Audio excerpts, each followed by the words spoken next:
That was one location I got. And the end of the story is now I do 42 nationwide. They're charging people $3,000 because they know supply and demand. I get up in the morning and I'm tired, but I love what I do. Have you ever wondered how everyday people build extraordinary businesses that set them free, and whether you could too? Today I'm talking with Craig Scher, who built HVAC Consulting Solutions from the ground up and turned a broken air conditioner at his local gym into a national account with 42 locations. We're going to find out how this company actually gets customers, how it makes money, what nearly killed it, and whether a business like this creates real freedom. And stick around to the end, because Craig shares a legal shortcut that lets you own a company like this without ever holding a wrench. But Craig's path into HVAC didn't start with a business plan. It started with a dog. How did I get involved in the HVAC trade? I'm an animal lover. And when I was 6 years old, my parents bought me a dog. And I became so attached to Coco. And he lived a great life. He passed away when he was 19. And when he passed away, I couldn't handle it. So I went on disability, and my parents owned an HVAC company, and they saw I was so down. They said, why don't you come help us? You know computers, help us grow. I built a database and,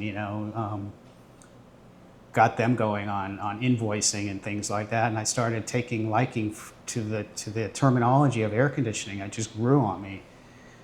So my mom and her husband, then, this was my stepfather, they got divorced, and he saw that we were getting pretty successful, and he said, you know what, I can't have you guys use my contractor's license anymore. Craig's going to have to go get a license.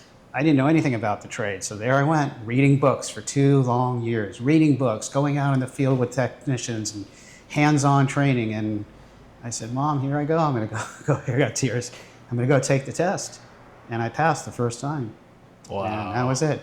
37 years in the trade. And I get up in the morning and I'm tired, but I love what I do. You know, everybody has to go to work in the morning to make money. And I do the same thing. I have a family to support, animals. I have a lot of animals, like a zoo. But I get up in the morning still excited about what I can do. And people will Google us, and I've never used you before. It's 112 outside, and my air conditioner's not working. I know you're going to come tell me I have to change it out, but that's not my philosophy.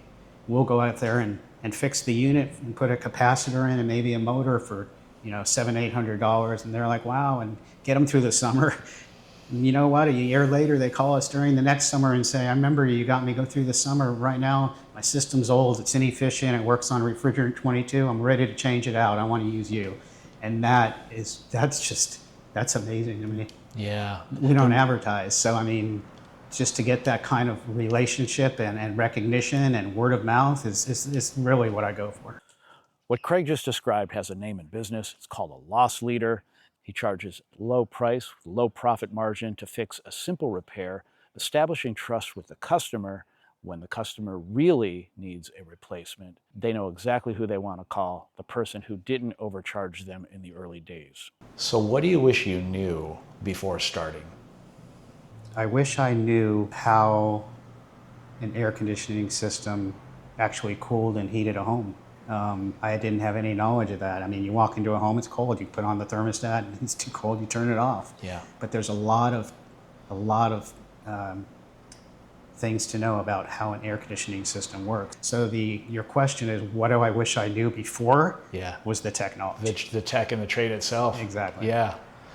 But anybody starting in the trade who's interested in this, there's so many avenues out there now, especially with YouTube and things like that you can just, how does an air conditioning system work? What are the components? What do you need to get a complete system? So there's so much knowledge out there available, but when I was studying for the trade back in the 80s and 90s, none of that was available. Yeah. So. Okay, so you've been at this business for a long time, and there must have been some challenging moments where things got tough. What kept you going when things got really hard? The biggest thing for me right now is cash flow. Our clients pay in net 30, net 45, but our subcontractors want to get paid when the job's done. We're talking jobs that are $60,000, and to wait 45 days, that's a long time, because by the time that money comes in, you're reinvesting it into other meaningful things for your company. It's a common problem for every business that has that successful growth. Like I hear that all the time. Yeah. It's a quality problem. What almost killed the business, and what did you do to save it? Well, 37 years I've been in this trade, and I was married to my first wife for 20 years. And it was fine up until the last 5. And, people grow apart, and my business was very successful then. But we owned a house, and things got very nasty. And, you own a house, it's community property in California, but she refused to sell it after 5 years. So that almost ended my company because she just didn't want to release any funds. I'm a very fair person. I'm not vindictive. I want everybody to be happy, but that almost shut me down. And how did you save it? How did you get that to not shut you down? Well, we had one judge, and he said, "You know what? This has gone on long enough. You either sell the house or give him his half." And I got my half, and I rebuilt. I became strong again, because anybody going through that can become very weak very quick, right? Oh yeah. Yeah. Yes. So that almost took me. That's just the biggest. That's the raw answer. Yeah. Like, how does the business actually make money? Business makes money on regularly scheduled preventive maintenance service on a quarterly basis for residential and commercial clients. So you got maintenance contracts.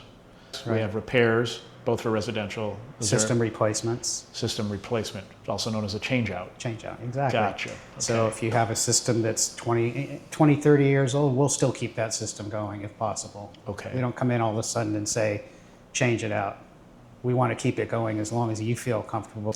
Which of those would be the most profitable? System replacements. System replacement, change-out? Change-out. Yeah. Everyone loves a change-out? Everyone loves a good change-out. So you change-outs are your most profitable, but then at the same time, the maintenance contract gives you that recurring revenue. Exactly. What is a hidden cost that would surprise most new HVAC owners? They didn't see it coming. Labor is a hidden cost because you don't know how long that each job's going to take. Workman's comp, things like that. Workers' comp, liability insurance, all that's overhead for your office, overhead for your trucks. Gas is so expensive these days. That's a cost that you have to include in order to cover your expenses these days. It's just there's so many costs involved with providing a service like this. Any service, HVAC, electrician, plumbing. There's just a lot of expenses that are in the background that the end user doesn't see. One of the hardest things for any business is to market and sell. How did you get your customers when you first got started? Putting myself out there in front of we do belong to a few chambers. We go to chamber meetings, Chamber of Commerce. I think that's extremely beneficial because you're face to face with the client. To me, I open my mailbox, I'll get, a big envelope full of coupons. I don't know who you are.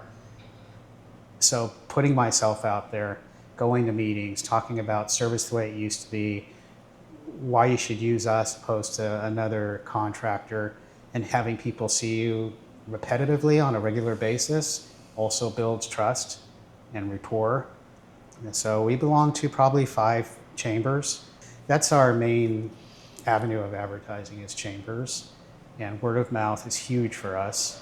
A lot of people will do a Google search and call us and say, I found you on Google, you have great 5-star reviews, and that's another component of our getting business. And that habit right there, Craig just showing up in person, putting himself out there, is exactly what landed him a national account with 42 locations. I enjoy working out, and back in 2019, I was at my gym facility, and I noticed it was super hot in there, and I went to the manager. I'm like, Kenny, what's going on with the air conditioning? He goes, oh, we got a big unit up there that needs to be replaced, but our air conditioning contractor won't get us a quote. They're taking forever. And he's like, Craig, can you go up on the roof? I'm like, okay. So I went up on the roof. I got the model and serial number. He goes, if you can give me a quote. The owner's like not happy because the members are now leaving bad reviews on Yelp and Google saying, if you're taking our membership fees, fix the air conditioning. It's hot in here. It's a 15-ton system. It wasn't a small unit. Wow. So I was able to get the owner, the franchisee owner, a quote that night.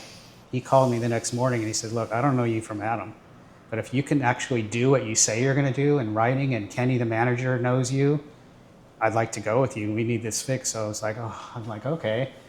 So the first thing I did is I know a vendor who provides portable air conditioning, like the movie studios. They'll bring a 15-ton unit on a trailer, pump the vents up into the roof, and the members never even know that they're having temporary air conditioning. So that was fixed immediately. We ordered the unit. I'm big on rebates for commercial projects and residential projects. I'll research everything. We got him a $3,000 rebate. I researched commercial financing, ran into somebody who did it, got him financing on a $35,000 job. He didn't have to pay anything out of pocket. And that was one location I got. And the end of the story is now I do 42 nationwide. Basically, just from saying yes in the moment to that one. Yes, in the moment. Yeah. But I had to do what I said I was going to do because my was on the line, right? Yeah. So yeah, I came through and he started adding location to location. I never met him. We met. Keeps me busy. Yeah. You know, it's a great account. This is a great example of going out and getting clients by living your life and putting yourself out there, and then saying yes, not knowing how it could turn out, but knowing that you can deliver. 100%, exactly. Now, off camera, you told me you subcontract all your techs out. Let's talk about the strategy there and why that's working so well. Well, back in the day, we had people who would want to work, want to show up to work, who were interested in their career, who wanted to get profit sharing and be part of a company. And in today's society, we've tried it, and it doesn't work anymore. People don't show up on time. They're late to the job site, which affects our reputation. And I've known a lot of HVAC contractors over the years. I built rapport and know who's good and who's bad. So I switched our business model, and now we utilize subcontractors 100% because I can call them and they're eager to work with my company and our team because it's just guaranteed business. They don't have to advertise to get our business. They just get it on a plate, and as long as they adhere to that word again, standard operating procedures, they're good to go. And they show up, they put up. You know, for a new business owner, taxes are huge. So when you have employees, you got to pay their taxes. You have to pay workers' comp. Everything is so different when we use subcontractors. The subcontractor route is working very well for us, and they represent us when they go to our clients, and they have our business cards, and they wear a badge that says their name and HVAC Consulting Solutions, Inc., and that's part of our SOPs. Yeah, again with those SOPs, very valuable documents. Have you ever run into situations with the subcontractor approach where there's a job that just came in, it's an emergency, and all your subs are out in the field already working for someone else, maybe another company? Yes. Is that one of the challenges? Yeah, I have. I mean, it doesn't happen often, but I always say I'm blessed because when that situation does occur, even not locally, but in another state, I just let my fingers do the walking and, go onto Yelp and Google and I call. One thing that's worked for me is I'll call our supply houses that are in different states and say, hey, I'm Craig from HVAC Consulting. I buy locally from you here in Los Angeles. Can you recommend a good technician or a good company that's responsible in Arizona, say? Oh, yeah, sure. In fact, he's standing right here. That happened 2 weeks ago, as a matter of fact. And he wound up doing a 2-week job for us at one of our big accounts in Tucson, Arizona. So, I run into those situations where something needs to be done right now, but it always works out. What part of owning an HVAC company creates the most chaos? The reputation that other HVAC companies create in the arena. Like, people are afraid to call. Who are they going to trust to come into their home? So because I think I'm doing the right thing, they might have had a bad experience with another HVAC contractor. So these, our valued clients, they have a hard time even just calling somebody that they can trust, especially when the temperatures are so extreme in the summertime. And I'm not here to defame or badmouth any contractor, but a lot of contractors will come into the house and, you might have a 10-year-old system, but they'll say, oh, it has to be changed, or, this part needs to be changed. And even if that part I would charge $1,500 for, maybe a indoor blower motor, they're charging people $3,000 because they know supply and demand. They know in the summertime people are going to pay anything to be cool, and it's just, that's not my philosophy. Like I mentioned to you before, that I'm here to help you now, and I'm hoping that you'll use me in the future, or your neighbor might need somebody and you'll refer me to them. One of the most chaotic things is managing the public perception that this HVAC business is going to take me to the cleaners. Exactly. Got you. What's the first thing that breaks if you decide you want to take a month off? I haven't had a vacation since 2007. Okay? Yeah. So I don't know what can really break. The business is so demanding and it requires my attention all the time. In addition to our pets that we have, 4 dogs, 4 cats, 23 birds, and a 4-foot iguana. And who can you trust to come to your house to take care of all these people that you love and care so much for? So, yeah, I haven't had a vacation since 2007. Even if I'll check in down the street at the Marriott just to get away, it's nice. But my phones are always ringing. I'm always getting text messages and emails. So I live and breathe the company, and I love it so much that that's my passion. I actually, people say to me, "Are you going to sell? Are you going to retire?" And I don't know if I can ever do that, because it's just something I do, and I love what I do, and I just thrive on it, and I need it every day. It's something. It's like a drug for me, a good drug, obviously. Yeah.